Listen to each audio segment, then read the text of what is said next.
Hello, and welcome to the Power Within podcast. I'm your host, Laurie, and today I'm so thrilled to have Karen Howells on the podcast. Karen, thank you so much for agreeing to come on the show after I had reached out to you on my podcast about our comment and agreed to come on. Happy to be here, and I really enjoy your podcast. I love the way that you really kind of open things up, help people feel comfortable so that they can share their insights and have a good conversation with you. Wonderful. Thank you so much. You are an incredibly warm person. What I've always loved is that you share so authentically, and it's from such a like a wonderful place, but that curious place that you do. I would love to know a little bit about your background, and I know that your faith is very important to you. So I want to know how faith came into your life when as you were was it something when you were very young that you've grown with, or is it something that as you've gotten older it's gotten stronger and that's where you it came from? I would say yes and yes. So my journey started as growing up in a family where we went to Anglican church together, and and then after a number of years, I guess I was maybe around 10 or so, my dad stopped going, and then my mom stopped going, and then my oldest sister stopped going, and then Sandy and I, the youngest, we just kept going by ourselves. And then I guess it was about in grade 11 at our church, or sorry, at our school, we did a production of Jesus Christ Superstar. And it really got me more curious again and wanting to dig deeper. And it really kind of touched my heart a lot. And then that was around the time I started playing in an orchestra, and we were doing like Bach masses and all this amazing music. And so I think music kind of got me seeking more, not just carrying on, but seeking more. And so I went for a period of, I guess, about 6 years of what I call church hopping. And so I tried various of the churches in our area in North Vancouver, a Baptist Church, United Church, a Lutheran church. Of course, I had been going to an Anglican church, and I continued that on in university and got even more into the traditional music of church and stuff. And I met my now husband. Now, he grew up Catholic, but when I met him, he wasn't pursuing his faith at all. He still believed in God and stuff, but he wasn't going to church.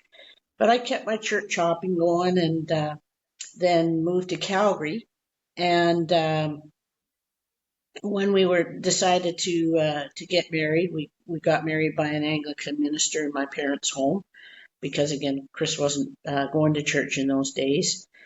And not long after, I did a little bit of church hopping in Calgary, and then his mom invited me to go to mass with her at Sacred Heart Catholic Church, where my husband grew up. And it was like within 15 minutes, it was just like this is what I was searching for. It never even occurred to me to try a Catholic church. Those guys are way too weird. But I just knew. I just knew. And a year later, I was formally received into the church. And then that got me involved in the process that they use to help adults learn, experience, grow more deeply in their faith to see if this is the home that their spirituality is looking for. So since 1982, I actually started volunteering and helping in the process. And then I guess since about 1988, 89, I became the coordinator of the program and stuff. And it's kind of been my labor of love for a lot of years. That's amazing. Now, you were talking about how when you were, I think it was 10, you just said you and your sister still decided to go to church, even though the rest of your family did not. Now, I'd like to know like what that experience was like for you. Were there a lot of children around or, like, cause I know how the church dynamic was for me growing up and you'd see a lot more adults than you would the children. So what was that dynamic like for you at that age? Well, our Anglican parish had lots of kids, so it was a neighborhood of mostly baby boomers, so there were lots of kids around and stuff. And by that time, it wasn't unusual to have friends who went to church, and it wasn't unusual to have friends that didn't go to church. But Sandy and I don't know, we just kept feeling like we wanted to do. I mean, we had to walk more than a mile there and back, and we still we still like doing it. And even when we go away camping for the summer, we'd make the extra effort to go, if we could, find an Anglican service so we could get our perfect attendance. I don't know why. It's just we wanted to do it. And interestingly, my sister Sandy ended up in a totally different faith community than I did. She has really, since she sort of decided to keep going as an adult, she has belonged to two different very local communities that are kind of loosely affiliated with, I think, Dutch Reform or something like that. But they were really kind of individual church communities, and that has just been the right thing for her. She's been through a lot of tough times, and those communities have been there for her. So we ended up in different places, but we neither of us ever lost wanting to go to church. Now, did you have like as you've gotten older and stuff with your other siblings and stuff, have you had that stronger bond with her because you guys did have that faith, or has it just been kind of it's open and you guys are all close? I would say certainly for Sandy and me, we could always talk about religion. And there were many years where it was a topic we just didn't discuss with her family just to keep the family peace. So my parents were away from church for about 30 years. I remember having some conversations. I remember once my mom saying, well, the world just seems to make more sense with there not being a God. She just, that's just how she was feeling.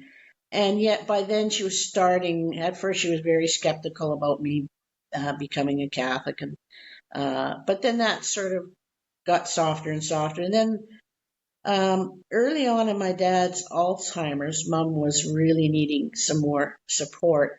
And a neighbor invited her to go to the local Anglican church with her. And that was it. It was back. I mean, never mind my 30 years of praying didn't do a thing. It was a neighbor next door who just made an invitation. And it was at a time in mom's life that she really needed community support. And she'd already come back to the realization that the world makes more sense if there is a God. And so then she and I could talk a lot more about faith. And when I'd visit her, I'd go to her church. When she'd come to Calgary, we'd go to Chris's and my church. So over the years, it got okay. My sister Lynn and I, we understand each other better, but it's still not something we talk about a lot. And we try to talk about it in respect and the context of how the other believes. So when my sister Lynn's going through tough times, I'll often, she really has a connection with eagles. And so she has a sense of spirituality, but she can't relate to the sort of standard context of God. So when if she's asking for support or something like that, I'll often say, "Well, I'll send some up to the Eagles." And the same thing with her. She'll ask me, how is church and stuff like that. But it took a lot of years to get there. Nice. And then you had mentioned too, also that you had music played a big part in your life and how that has. What has been most impactful for you adding that musical aspect into your journey? So I would say that I was drawn to music, and then music connected me more to spirituality. But I just feel and can express my feelings of my relationship with God best through music. So there's a few songs that, whatever I'm feeling, I've got kind of a song I'll start singing to either try to turn a feeling around or to try to really kind of marinate in that feeling. But I think that's, you know, God gave me a love of music and some talent, a little bit anyway. And so I think that's why the music and the spirituality connects so well for me. And I can honestly say um, the main ways that God's reached out to me where I actually feel his presence, not just like I got the intellectual stuff I can teach about it and whatnot, but to actually like feel God's presence in my life. Music's a big part of it. Creation, nature is a big part of it. And I know lots of us share that. I know you share that aspect of spirituality and your connection with nature. And then seeing it in other people. Those are sort of the main ways that I actually personally experience God in my life. Now, what does your connection to God feel like when you were saying the music and you can feel it? Like, what does that feel like for you? That's a really good question because one of the things I've learned with journeying, like I've journeyed literally with hundreds of people now through the ministry I'm involved with. And I find it's quite different for everyone. My experience almost entirely is seeing it after.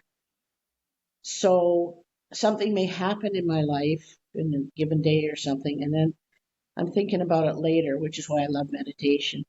And I'm just sort of going, hey, God was there in that. And then I can really see it and experience it. And sometimes I'll sing about it just to kind of um, dwell in the moment. There's an expression that's used quite often in Scripture and in talking about Jesus's mother, and she would ponder and treasure these things in her heart.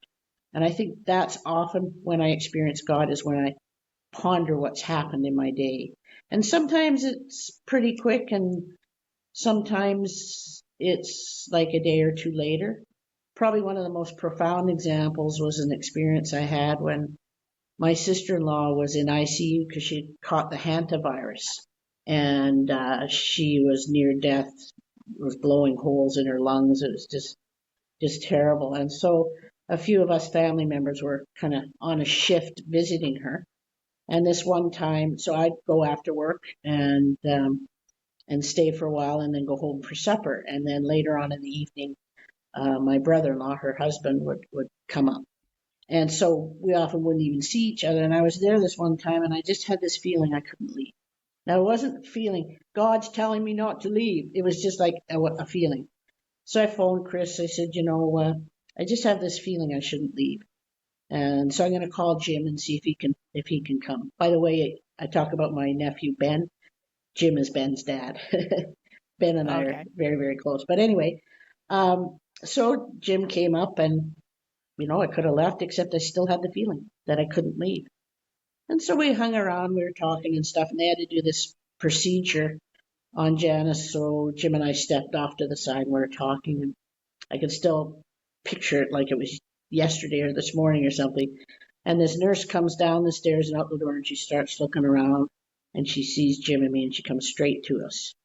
And what she came to tell us is that Janice's sister, who had just come to be with her sister and had been battling brain cancer for quite a while, passed away. When did she pass away? When I had this feeling I couldn't leave. And so when I looked at it later, I thought God needed me to be there for my brother-in-law. But at the time, I'm not going, oh, God's talking to me. Now, I know people that have that experience too, but that's not my experience. That's a great, like, expression though, because I'm always very curious when people, how they figure that. I know when I had, like Jen was talking when she came on my podcast, she said it was like an audible. She could feel it, like, and it was Yep, almost like that I hearing. saw that. Yeah, and I always, like, I'll ask my best friend, and she'll tell me, she's like, it's just this feeling. And I'm always curious about that. And you had said, you can reflect on it later. So that's why I was curious. I was like, okay, where you say it's a feeling, but you can reflect on it later. Like, I guess for me, what I'm curious about though is like, is it just like is it that nudge, or is it kind of like a pull on your heart, or is it like you read the environment? Do you think it's kind of a mix of those things, or do you like, I hope what I'm trying to Yeah, ask is making sense. yeah, it definitely makes sense.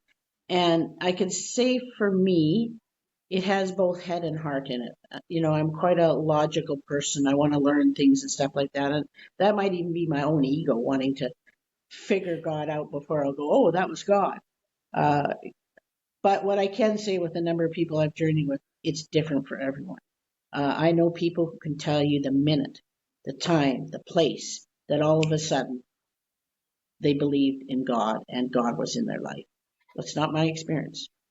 And I don't think there's a right or wrong to that. I truly believe, which is why I love learning about others' experience and spirituality. I truly believe it's a unique way that God reaches us according to who we are, what our gifts are, what our life experiences are, what our traumas are. I think trauma has a huge impact on how we experience the divine in our life. Um, I would say mostly it's more a not a physical feeling, but just an interior feeling. I know Graham talks a lot, and I would say as a tendency, men tend to have more physicality in how they experience the divine in their life.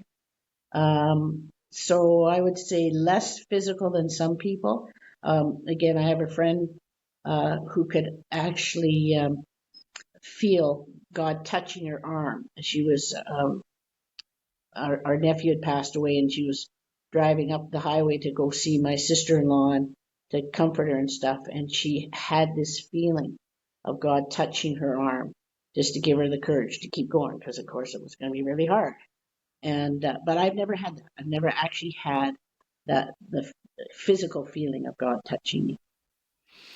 Something that's interesting is you were talking about kind of when people have challenges, and I know you mentioned your mom too, how later in her life, when your dad was going through his Alzheimer's, is that's when she kind of found her faith again. Mm-hmm. Do you find that people tend to like look to God or look to spiritual for that guidance more than like when they're going through challenges in their life versus more than just an everyday aspect?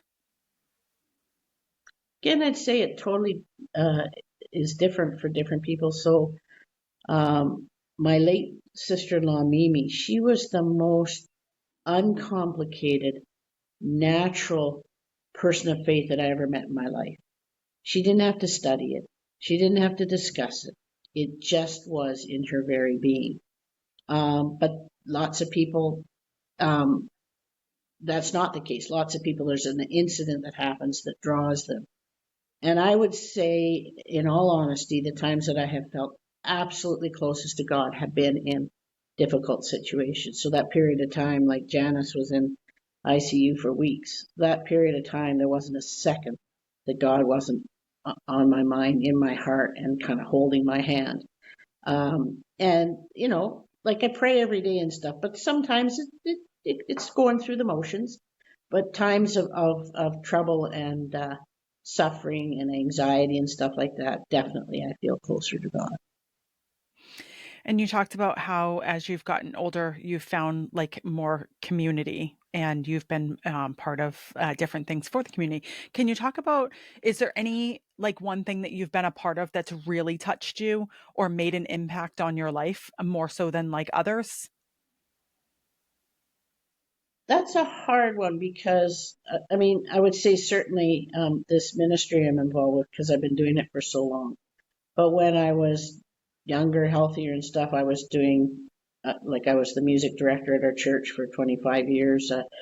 I was I like to get involved in the organizational things, so I was on parish council and finance council. I was on the committee that built a $3 million addition on our church and stuff. I liked all that, but I did that in other areas too, not just in my faith life. So that's just kind of Karen's a joiner sort of thing. But when my disability started taking over things, shall we say, I really had to make choices. And God's guidance in that choice, or those choices, have been very clear. Stay with your ministry. Um, you know, so it's pretty well the only volunteering I do now. And again, what that involves, yeah, it's got the organizational things and stuff, but mostly it's about getting to know folks and seeing what I can do to accompany them on their journey. And I really try. I think I've matured with that quite a bit. As a young person, I was sort of like, I'm saving you kind of thing. But as a wiser person, I realize, no, they're saving me.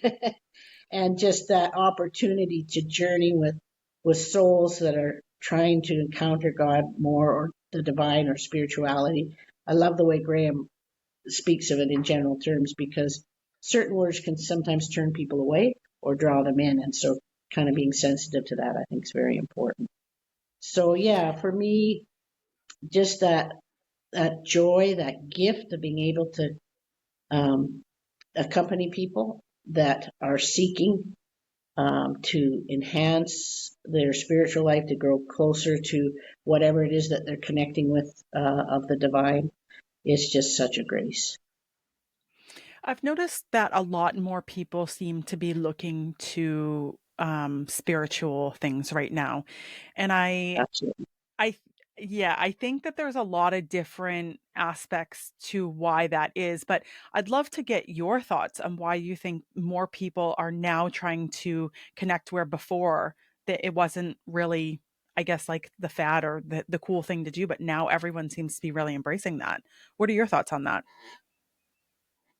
I think the chaos in the world, and especially for young men, I would say for almost 40 years, it's been a higher percentage of women in our ministry than young men. And often when the men are coming, it's because they're getting married and their fiance says they have to or something. But now the sincerity and uh, I don't know, the profoundness of the young men that are coming right now, I think they realize that the world doesn't have what they need right now. And so they want to see if there's another way that they can feel a sense of worth, of belonging, that it matters, that no, they're not toxic. They're a needed part of our society. And I just love it. Like right now we've got a 16-year-old, a 17-year-old, an 18-year-old, and the rest are like 20s and 30s, young men. And yeah, we've got a few women too. And it's just, I absolutely love it because the sincerity of these guys, like just on Sunday, the 17-year-old was sort of sharing, we were talking about how it is that we help each other, how it is that we serve each other, and trying to do it for what the person needs, what instead of for what you need. And this young lad says, well, teenage boys aren't so good about that. And he talks about how they tease each other and stuff. But he said, there's still this caring. You just know that these guys, they'll do anything for you. Even if you're being weird and going to church now, they'll do anything for you. And I think I see that one of the things I love seeing about Graham's friends. It's just beautiful to see that. And I truly believe that they're encountering the divine through their relationships with each other. Now, you had mentioned your grandson, who was very, very lovely. If that's the one who I met when I had met Yeah, you my recently. godson. Chris and I weren't Okay, able to have kids, so my okay. ministry are my kids. Oh, okay. Now, I was wondering, do you have like conversations with him and with the younger kids too about your experiences? And I know you mentioned that they're starting to open up and talk more. What is that like to have that kind of experiential bond and share those different things? Well, I try to do it much less sort of planned or organized or less of sort of an approach and just try to be open for the opportunities to listen, but also to contribute. I remember several years ago, some of my nieces and nephews were talking about a friend of theirs who had just got pregnant and they were surprised because it looked like she was going to keep the baby or something. And I said, oh, well, that sounds hopeful. And they said, why does the church teach what it teaches uh, about, you know, doing your best to avoid a situation of abortion? And I said, like they asked me, I didn't insert myself into the conversation. I was listening. And I think that's very important when you're wanting to connect. If you start, sort of teaching them and scolding them, you turn them right off. So I was just listening. And then when they asked, I didn't give them a 10-minute lecture or anything like that. I just said, because we believe there's most hope in that situation. But then I always try to remember that very person I'm talking to, they may themselves have been in a situation where they've had an abortion. And so you don't want to come across like you know how they should have lived their life. I always try to challenge myself and remind myself uh, I don't know how to live their life. I can share my experience, I can share church teaching, but I can't judge how they live their life because I don't know what they've been through. And I can tell you, I've got four women who are my goddaughters who've been through abortions, and I can tell you for not a single one of them was it a choice. So I just put out the notion there for the kids. It's because we believe there's most hope. You can't ring the bell. Your life has changed forever with an unwanted pregnancy. But hopefully there are choices you can make that doesn't destroy you emotionally and physically and that sort of thing. So no big lecture, just because we're seeking hope, the best possible situation. I love what you just said, and this is kind of a great segue into this. Um, Something that I have seen a lot is that in churches, when you ask, your approach, you said, is, I will gently kind of go there and maybe give like the church perspective, but not like wag your finger. Sometimes what gets really hard is that people present themselves as, I'm going to say, God, because they're looking at Mhm. all of the sins and everything, and basically giving themselves that permission to chastise and punish people for, making choices, when realistically, um, you know, I grew up Catholic and stuff. So in the church, you go to God and ask for forgiveness, and you know, he decides that, when the day comes. But a Mhm. lot of times people will try to force like their thoughts and their opinions on you and make you a sinner. And so I want to ask you, if you approach, or if you come across that, how do you approach that? Like if you see someone else doing that, do you have conversations about that?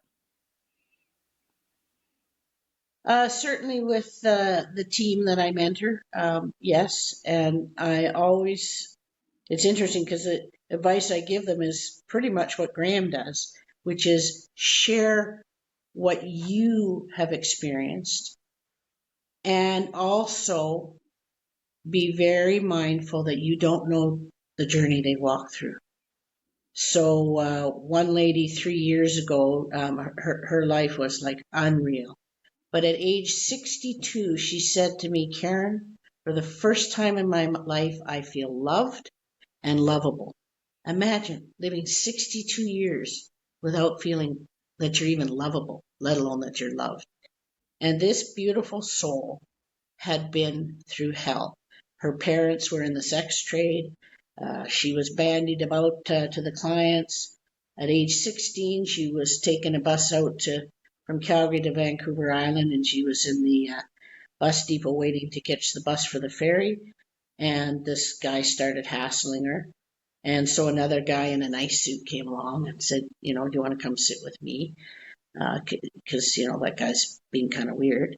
And so that was fine. And then he said, "Well, I got to go out for a smoke. Do you want to come out with me?" She did. That guy was a part of a team that kidnapped her, took her away to a house in West End, Vancouver, raped her for several hours. She finally got away, and she called the police right away. The guys were arrested and put in jail for 10 years, thanks to her courage. But she was just left broken. She carried on to her dad's house. Her dad wouldn't even let her in the house because it was all her fault. I mean, you just don't know what people have been through. So who the hell are you to judge them? And I'm tearing up just a little bit because I just love this person. But by any sort of measure, man, is she a sinner? Well, I would say that my lack of caring and support for others is more of a sin of consequence than this woman having the temerity to survive that and still be a decent human being who just wants to be loved. So I think you really have to try to don't assume, try to put yourself in their shoes, and just like you said, leave the judging up to the big guy. He's way better at it than I am. It's something that's very hard to, um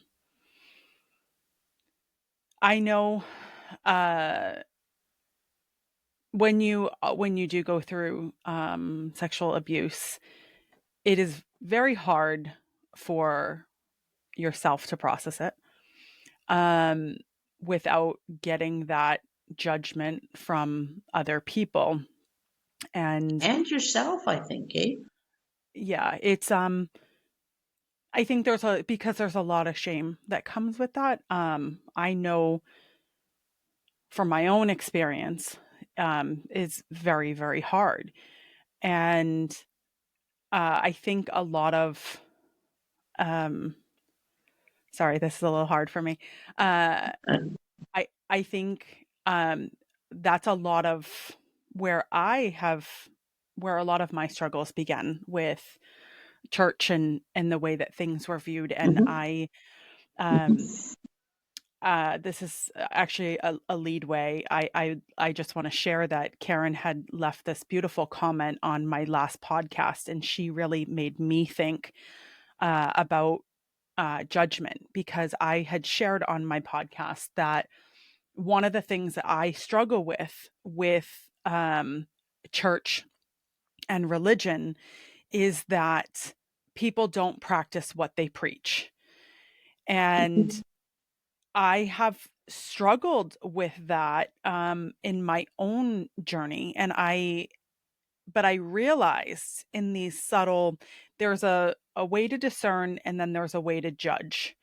And I would like to have Beautiful. this conversation with you, because I think it's a very important, and I think it's for everybody, regardless of what your faith is. I think it is very important to self reflect and look and say, am I discerning or am I judging? Because those are two Beautiful. very, very different things. So I would like to ask you, when it comes to this, because you had written back a great response about, everyone being sinners. Can you share your perspective on this? Well, I love the word discernment, and it was probably 20 years into my ministry before I helped, or before I understood that better. So yeah, if you're going to accompany someone, you do have to find out about their story. And so we have a lot better process. In the old days, it was more like a class. It ran from September to May. And yeah, sure, it helped lots of people. But a lot of people would just not come back. They'd come for a few weeks or whatever. And I never knew why, because I never really got to know them. Well, now we start the process with a discernment conversation. And it's a chance to sort of hear their story. It's a chance to explain to them the kind of approaches and options that we have to accompany them, and then to decide together, where do we want to go with this. And it's made a huge, huge difference. Firstly, hardly anybody leaves, I think, because we give them that space, that dignity, that freedom to discover where they're at and what they've been through, because I can't know that. Like, you know, I can, I can have compassion. I can have love for people who've been through terrible things I've never been through, but I can never really know what they've been through. The closest I can get is that opportunity of discernment. And quite honestly, Graham has really helped me fine tune those skills, especially I did 3 one-on-ones with him, especially in the context of young men. And just the way he gave me some ideas on how to be there present with them, and yet not kind of take the, what do I want to say, take the space away from them. So, as an example, I think in earlier years, I was being too stoic in those situations. So, people were telling me this incredible pain they've been through. And I was like, mm hmm, mm hmm. Because I was afraid if I let go, I'd start crying, right? And Graham said, don't do that. Don't be stoic. Be honest. So, if you're really starting to feel emotional, just say, I really appreciate you trusting me to share that, but I just want to warn you, I might get a little bit teary, but that's okay, because sometimes men don't want to make women cry, right? Well, what a difference that's made. It used to take me 2 or 3 months really to get to know the guys in the group. Now it's 2 or 3 weeks. It makes a huge difference, and there's much more. We got a big box of Kleenex in the middle of the table, and the guys are using it as much as the girls are, because we've created a safe space for people to hurt. Because there's a lot of woundedness in the world, and I have to say I've been so blessed. I mean, pain in my life hasn't been easy, but I haven't been through anywhere near as much as many of the people I journey with. That's beautiful. And I think it's wonderful that you have a church community, though, that's so open, because I know, especially in the US, there's a lot that aren't that way. And I know one of my friends who's very religious. She has gone from church to church because She's like, when I, she's like, when I speak up about people trying to, be God, or, make a point that they're also sinning, so she's like, I can't find a place where I've been accepted. And I said to her, I said, this is something that I struggle with, because what I've found is that a lot of people will wag their finger at you, or they'll say, "Oh, I do this." But then when you get to know the people, you see, oh, they're not practicing what they're preaching at all. And this is a very challenging subject, because for me, like, I look at that and I'm like, okay, you know what? We all mess up, like you said. We all mess up, we all make mistakes. But what I start to look at is, are you are you actively trying to change? Like, okay, I know I messed up here, but what I have started, or what I've noticed, especially recently, is that a lot of people still are not changing those behaviors. And that's where it becomes a challenge, because the discernment is, okay, can you grow and can you change? Because we all are sinners. None of us are perfect. No one's ever Mhm. going to be perfect. And that's really important. But are you trying to change those things that would make you a sinner? Or are you just, you know, practicing to practice? And that's where I find there's that kind of disconnect, or how I feel that there's that disconnect. And I don't know if it's like that in Canada, because it sounds like you have a great Oh no, church. it's like that in Canada, and I'm sure there's days I'm just like the rest of them where I'll be so stuck in my own world that I don't notice someone's hurting or something like that, or sort of judge. Well, if they'd only do this, if they only live their life the way I'd live their life, we're all like that. I know that Jesus founded the church to draw us together in community, and a lot of that is so that we can learn about ourselves and God through others. And sometimes it's an inspiring experience, and often it isn't. I know in my parish community, I would say the majority are just like you're saying. They got their flaws, but they're trying to do better. And yeah, maybe they'll be abrupt or unkind, but probably next week they'll say, you know what, I'm sorry, I shouldn't have done that. So they're working on it. And we're all along a journey together. If we're all working on it, the world becomes a better place. But definitely, the reality is there are human beings in the pews. As I often like to joke, I'd never trust an organization that'll take me as a member, right? And I'm not just being trite about that. It's true. And so in our pews we have people who've had abortions. In our pews we have people who have transitioned. So there's some trans members in our community. And one of the things I think people find hard to understand, but I would say for the most part, we're pretty successful as a Catholic community, in my church's experience anyway. We're mostly successful at getting past the judgment.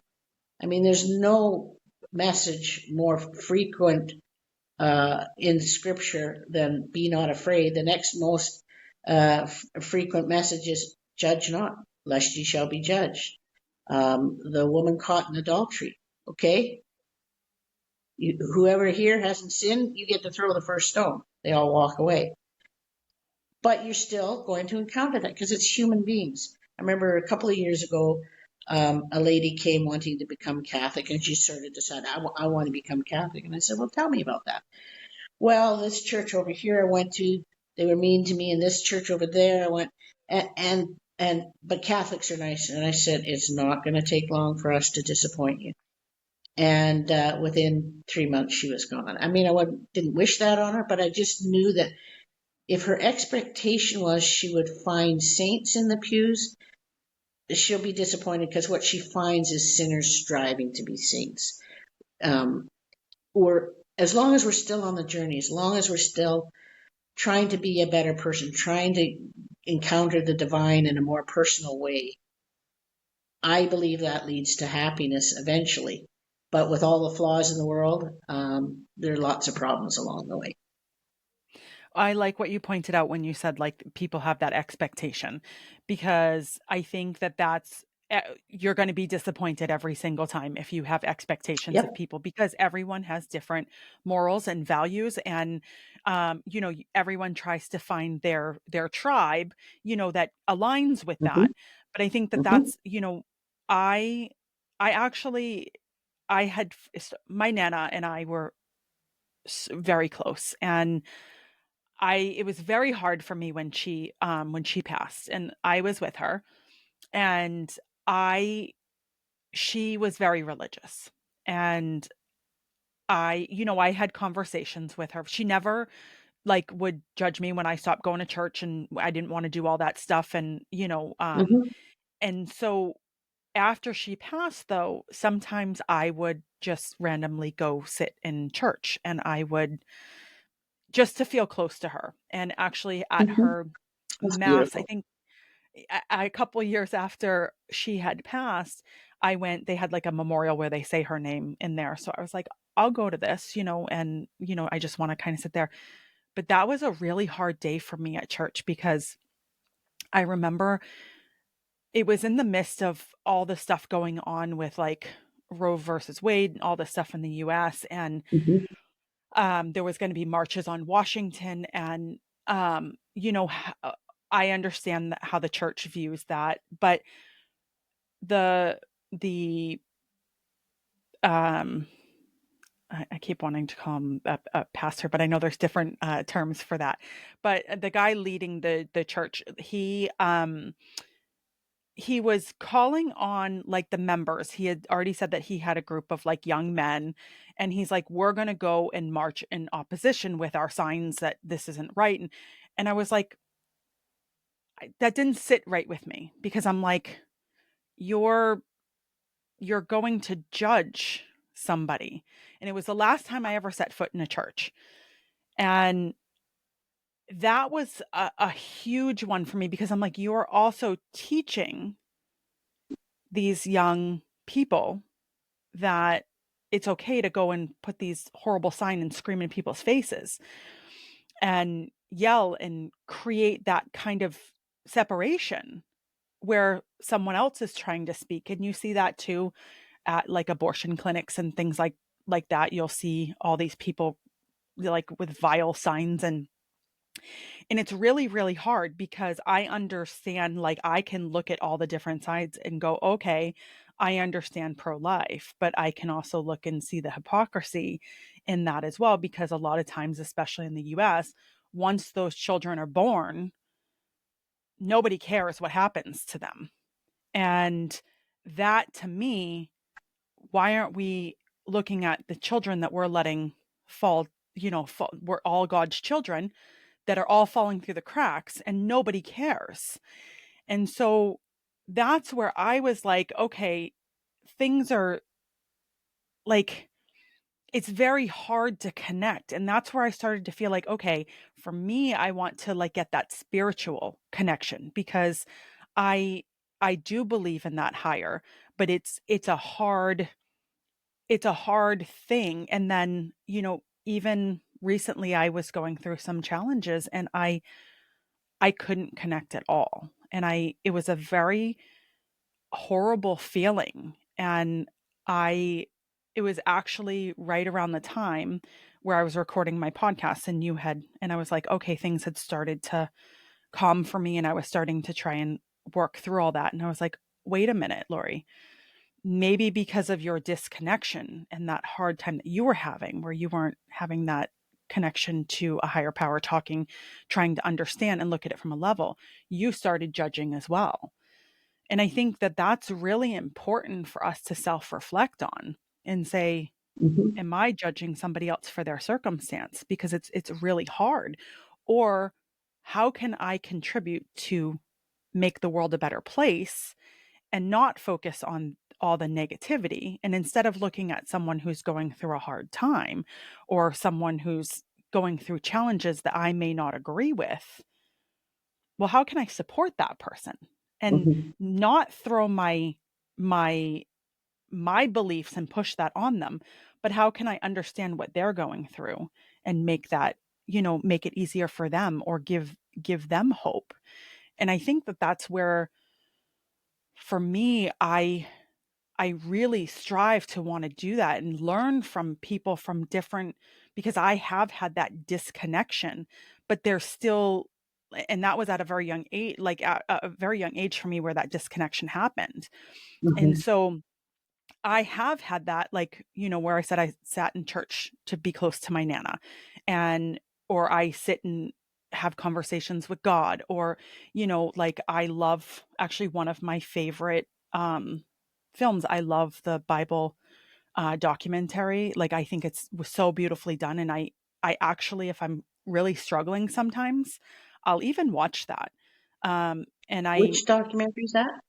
I don't know if it's a documentary, but it was that mini series called The Bible. It came out. I actually, my nana, Oh, yes. Yeah, yeah. her and I watched that, and that's, so when I struggle now, and like, and I'm like, okay, what should I do? Sometimes I'll put that on because I feel closer to my nana, and she was like my connection to God. So I have the DVD pop in, and I'll be like, okay, well, and so I think if we all kind of look at from a perspective of how can we be better, and that's what I love. Like, I love getting to talk to or listen to people like you, and different and all different generations, because I think that there's so Hmm. much growth that can happen in this world. And that's why, to me, it's fascinating when you were just sharing earlier about how you were asking about how you can be of more service to the younger kids, to understand them, and then have them also understand you.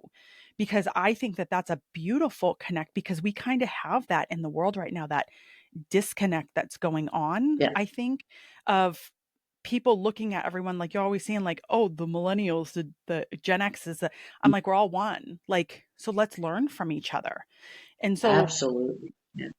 yeah. And so Yeah. I want to know what you think is most important for people to try and learn from each other in this time. And how, I know you said that you do like you start to listen more, but how else do you think the world could improve in trying to open up those communications so that we all can have that growth to learn from one another? Yeah, it's a great, um, what should I say, opening for a beautiful conversation, because everything you said is fair. There are people like that. There are people, maybe because of their own woundedness, or maybe because they really think they're superior or something, that do want to just black and white judge. But the the actual teaching of the church isn't just that it's life from conception to natural death. That's an underlying teaching. The church isn't going to change that teaching. But where does that leave you as a loving Christian? You should be helping people who are in situations where they're being forced to make these horrible decisions. I don't know of, like, all of the women that I've met who've had abortions. It's not a celebration for them. It was really hard circumstances where they weren't being given love and support by people. And sometimes it was based on kind of assumptions about how others might react. I can think of times when I was a kid where I wouldn't tell mom and dad something because I was so sure they'd be mad at me or whatever. And then when I finally did, it's like, why didn't I tell them before? And there's a lot of that, I think, in the life of the church. Eh? So the 3 years ago, a gal that is my goddaughter, I got to know her quite well because she was going through a very, very tough time. And her situation, like, she couldn't forgive herself.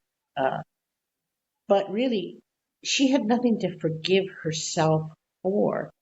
The circumstances that she was put in by her boyfriend, her abusive boyfriend, who knew how to divide her from people who loved her, and basically said to her, "You can't tell your family because they'll disown you." And by the time I met this gal, her family had found out, and they said, "Oh, if you're ever in a situation, tell us, because we would have helped." But her boyfriend really controlled her and pushed her into thinking she had no choice. And to me, that's one of the biggest tragedies because they suffer from the choice, whether it was their choice or not. And so, if the church isn't looking at things in that holistic way, like the beautiful story of the woman caught in adultery, then they are as much the problem as anything in society. So, for example, in the Catholic Church, yeah, sure, we've got the pro-life teachings. If you're going to pro-life teaching events and yelling at people and saying all horrible things and having ugly signs and stuff, you're no friend of Christ. That's not what he wants you to do. He wants you to draw them in with love. And so we have in our diocese in Calgary, and I'm sure most do, a program called Project Rachel, and that's for women who have had abortions and are still suffering the loss and the trauma. We have Elizabeth House for single teenage unmarried women, so they can keep their child, and we have programs for people who are kind of in that situation to try to find other choices. So yeah, we'll still say taking a human life is not what we believe Christ wants of us. But what are we doing to ensuring fewer women are in that situation and that more women actually have a choice? Because if you just leave them on their own to have to sort out their mess, it's their bed and they can lay in it, then you're as much part of the problem as any woman who finds herself in a situation where she has to have an abortion. So it has to be wholesome. I know a few women who go to, the pro-life protest, but they pray silently. If they are engaged in conversation, they try their best to behave in a loving, supportive way. I remember a friend of, actually my spiritual director, she's particularly good at it because people just come up, people against the pro-life prayers, they come up to her and challenge her and stuff, and she just has this beautiful, loving, like she loves that person. One guy came up and he said, what are you guys doing here? It's my sister. It's her business what she's doing, and blah blah blah. And my friend Sheila just said, I'm here because I love you, and you are the uncle. And he was like he hadn't had a moment to even process this, that this was a human being in question. And so if we as so-called Christians aren't seeing that whole um, picture, if we're not seeing that we should be leading with love, not judgment, Christ has got the judgment part. And what did he say to the woman caught in adultery? Now the church isn't saying adultery's cool, but what did he say? Where have those people who are condemned gone? And she sort of, I don't know. And Jesus just basically answered, well, I don't condemn you either.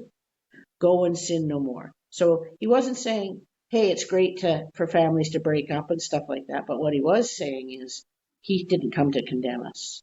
He came to journey with us, to love us. And if we're trying to be Christians, people should see that in us as well. In all our flawedness, I'm not as good as Jesus Christ is at this. But he does not call on us to go, yell and scream or stone to death people who have been put in situations, maybe by their own doing, maybe not. Doesn't matter. If you're not leading with love, you are not being honest with yourself about being a Christian. What you said about your friend who went and prayed, that's actually really, really beautiful. And even her comment back, because I think that a lot of people going through like those hard times, they are so used to being met with judgments and negativity and like being unloved. And what I think that, um, where you were saying, God says, basically, I forgive you, just go and live with no sin no more.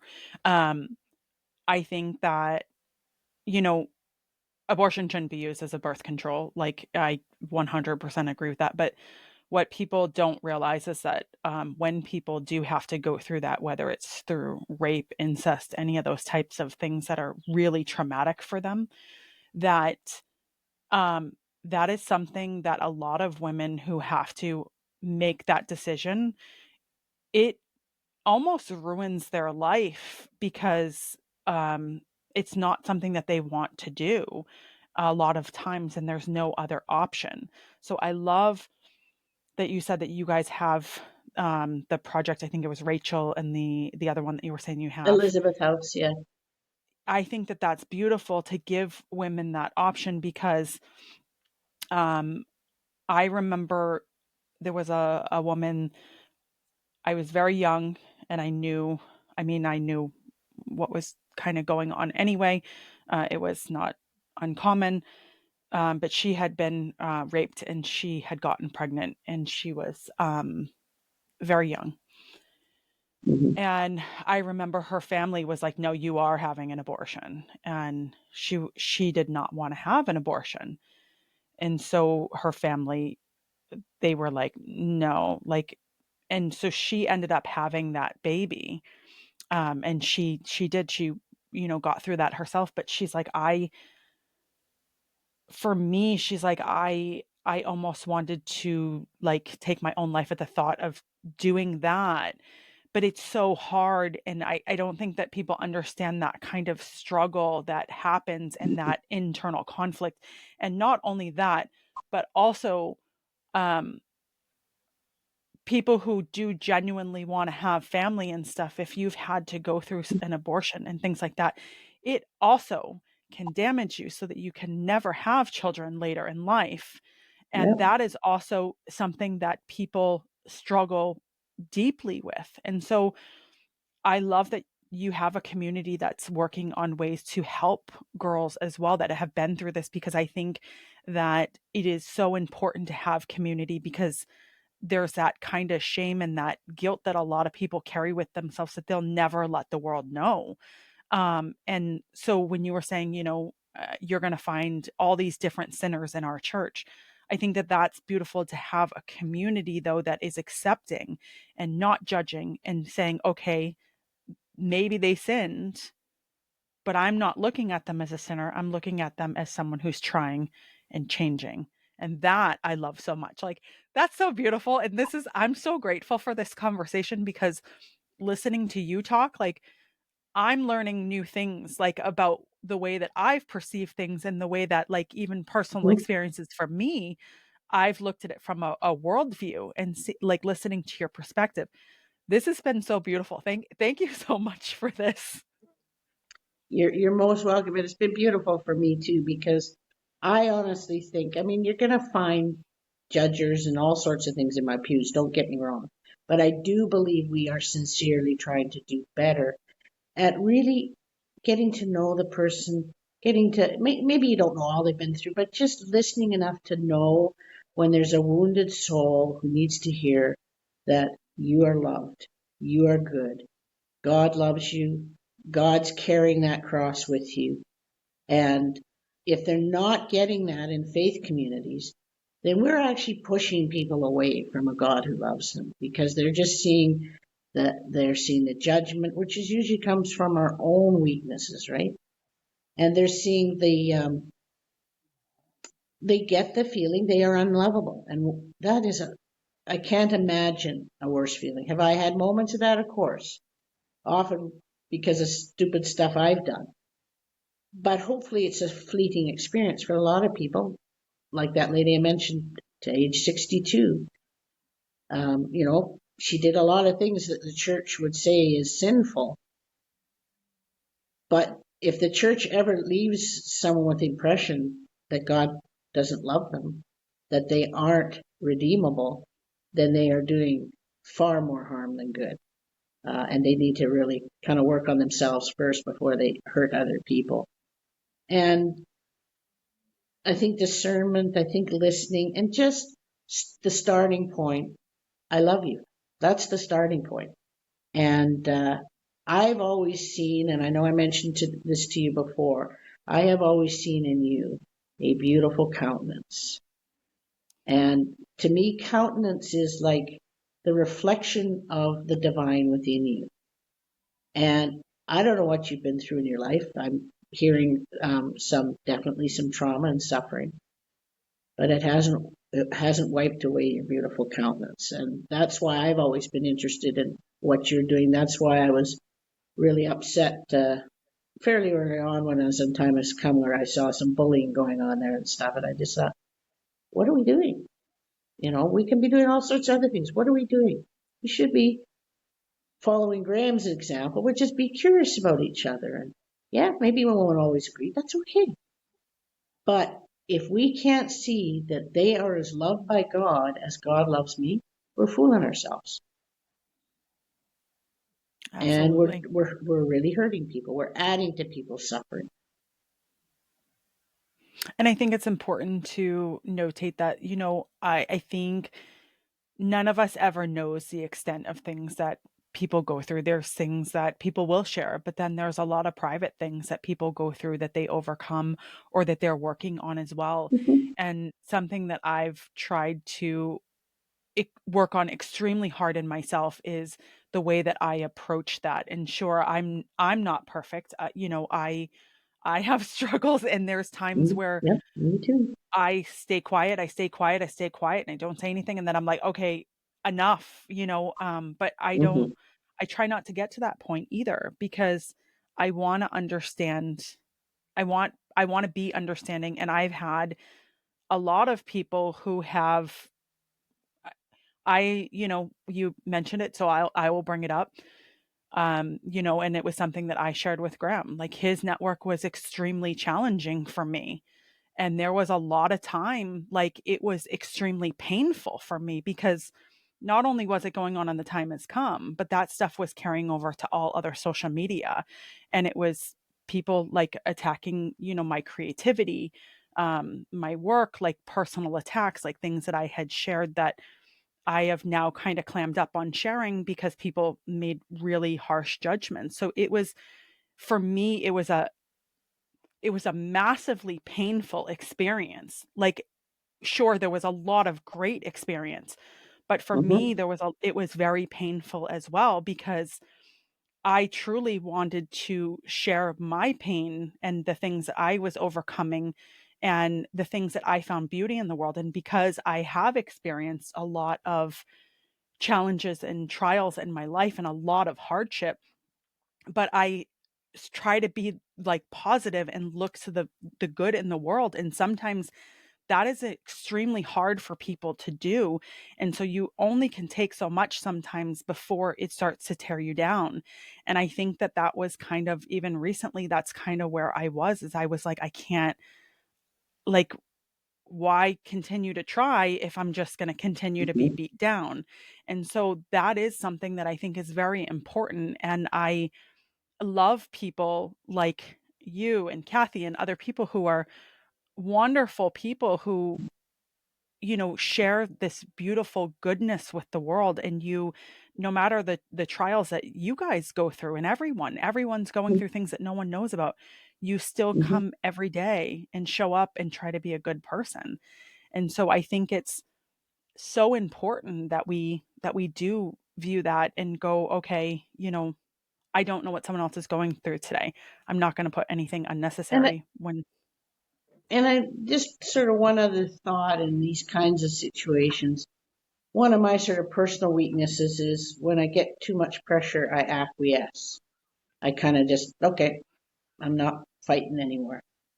And I, it's not always the best approach, but sometimes I do think it's healthier for ourselves when we're in a situation where we're just getting nothing but negativity, feeling worse about ourselves, is to actually try to remove yourself from that situation. So I know for a while I wasn't doing the barbecue chat on Mighty Works because I did see some bullying going on, and a few people sort of went, you know, take it elsewhere, stop this. This is not the place for it. And they were just sort of, well, we have to, or something. And for a while, I acquiesced and just didn't go there. And I think there were several other Time Has Come members that chose that because they just, there's enough tough stuff in the lives that we can't escape, let alone going online to have it smushed in our face, right? And when I Yeah. thought about that, I thought, I should have said something sooner. I should have more courage to, not want to be liked or whatever by other people. So it was a learning experience for me as well in terms of sometimes you should take a different path because it's just too hard to take this on at this point in your life or whatever. But sometimes you should speak up sooner because we can often shut bullies down by just making them feel or not get any satisfaction from their strange desire to pull other people down. And, And you when I look at that as a learning experience, I wish I had said something sooner because, like I say, for a while, I just didn't go there for a few days. And then I thought, you got to say something. Take it elsewhere, guys. Take it elsewhere. when you know the way that I tried to view that, and it was very painful for me, but I didn't bite back most of the time because I also knew the pain and struggles I've been through. And typically, when you see someone acting out or being bullyish, they're struggling or having pain. And so for Mm-hmm. me, a lot of times I will stay silent and I won't do it back because I don't want people to feel pain and I don't want them to feel that, even if they're projecting that onto me, because I know what it feels like to have that pain and to have those feelings. So I don't want to make them feel worse because there's probably something going on in their own life that they're struggling and hurting with. And so I'm not going to make someone feel worse about that. And I always try to look at it that way. And in fact, I was just listening to a podcast today with it was on Michael Rosenbaum's podcast, and he was talking with Mm-hmm. Stephen Amell. And Stephen Amell had shared, they were talking about like social media, and he had said, I actually, um, I haven't been on social media. He said, I gave it up. It's been about a year. And he said, my life is so much happier because when you're online and you're dealing with all these different communities and groups and fans and all this stuff, you're giving yourself unnecessary drama and Yep. unnecessary situations that you don't need to be involved in. And so he's like, I started, my daughter would come up to me and say, well, what are you doing? And he's like, I had been death scrolling through Instagram and TikTok and all these things that I was looking at. He's like, I wasn't paying attention to the things in front of me that were most important. And he's like, it's so important to live your life fully and presently. And I was so touched by that because social media has been something that I've been struggling with myself. And I'm at the point where I've started to wean myself out. And I think going into this new year, I might just take a whole like year off myself or just Mm-hmm. limit to one place because I want to be present and focused in my life. And I actually want to contribute like you do with your communities in that really positive way, because I think that all of us have something to offer the communities that we live in. We can do so much good and so much change in those communities and say, okay, you know what? Let's take our resources out here instead of draining ourselves and getting involved in things that we don't need to and putting those projections on other people or mistreating people. Let's go to our communities. Let's find out where we could make the biggest impact. Is it, do you love animals and you want to go volunteer at Yeah. shelters? Do Yeah. you want to go to Yeah. food banks and Exactly. help that? Like, I think that that's And really look at all of the important. amazing things that our Time Has Come community does. I mean, uh, it astounds me. And it's neat that each one has different gifts and different focuses.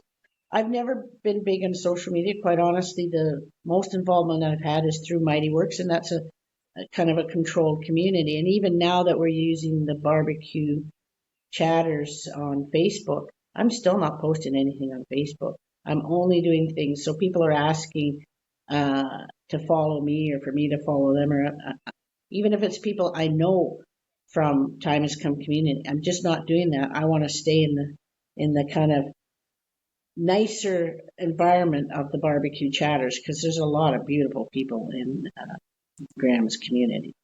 Mhm. And And you can see often in situations how quickly we want to care about each other and pray for each other.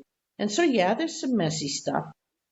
But if we can just kind of steer away from that. And the other big tip I would say is Chris and I gave up watching news in about 2019, 2020, because there is so much controlled agenda in the media. It's nuts. So even the impression I might have about the pro-life choice people, or they might have about me, it is so skewed by what the media decides is the narrative. And so they take a divisive line, they demonize some and uh, turn others into heroes, where really the truth is somewhere in the middle. And there's very little truth. Just to give you an example of the agenda of some folks in the pro-choice movement, I read an article, gosh, about 2 years ago, and the amount of bias against pushing African Americans in the U.S. into abortions is insane. Their children are being aborted at 4 times the rate of the rest of us. And if they weren't being pushed into abortions and being given that as their only choice, they wouldn't be a minority in the U.S. anymore. We've got to be honest with ourselves about that. And it's not a matter of saying black and white or whatever. But come on, guys. You don't notice that we're aborting African American children at 4 times the rate? And the media won't let that story be out there. No, and I think it's challenging. My friend Roni, he came on and he's very much about like he's been in journalism a lot and he's like, a lot of people just want to get out and he's very integrity and I respect him because I know that that's something that's very important, not just telling a story but getting it right and sharing that humanization about it. But a lot of times you see that in the media that it's not that way. And even when I was talking to Toby, who's also in Calgary, she was part of that Canadian trucker convoy, and she shared on that about like how the news portrayed that and then how the rest of the world saw that. And even I was like, yeah, I remember seeing the stuff and I was like, what is going on? And then seeing Yeah, like the people posting, I'm like, well, this is not. So I think it's very important, like you said, to separate yourself from that media, separate yourself, go out and see what feels right. And if you're a part of your yeah, community, that's yeah. where it's important. Seek out information. Don't be fed it like Pablo, because most of that stuff is garbage. Yep. And so choosing how much you want to expose yourself to, like kind of being in tune of how are you doing emotionally, spiritually, and if you're not in a great place, maybe time to tune out a little bit more. Don't worry, those world problems are going to be there when you come back, right?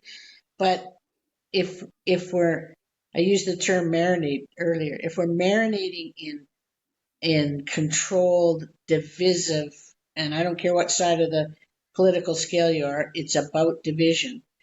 And if we're just immersing ourselves, marinating ourselves, just living in that, how do you even grow spiritually? How do you get to see the divine in other people? So I think sometimes we have to be realistic and spend more time in introspection than in being just poured on with this stuff that's not meant to bring us together. No, and we're being sold the fears, but instead we should be having faith over that fear. And a lot of times, I think because there's so much going on in the world and in our own lives as well, we try to live in other people's lives. And I can see that sometimes where people are too invested in what other people are doing and trying to live their lives vicariously through those people. And I think that that's where there's so much disjointedness and so much, um, you know, problems. And it's so unhealthy because we're abandoning ourselves in those Yeah, respects too. I totally agree. Yeah. Well, this has been an Because awesome conversation. I knew I was going to love it. Like I say, I've always seen this beautiful countenance. And I think you're a remarkable person, and I just love what you're doing with your podcast. Just trying to dig in a little deeper, look at things from different perspectives, and that's a real good thing in the world.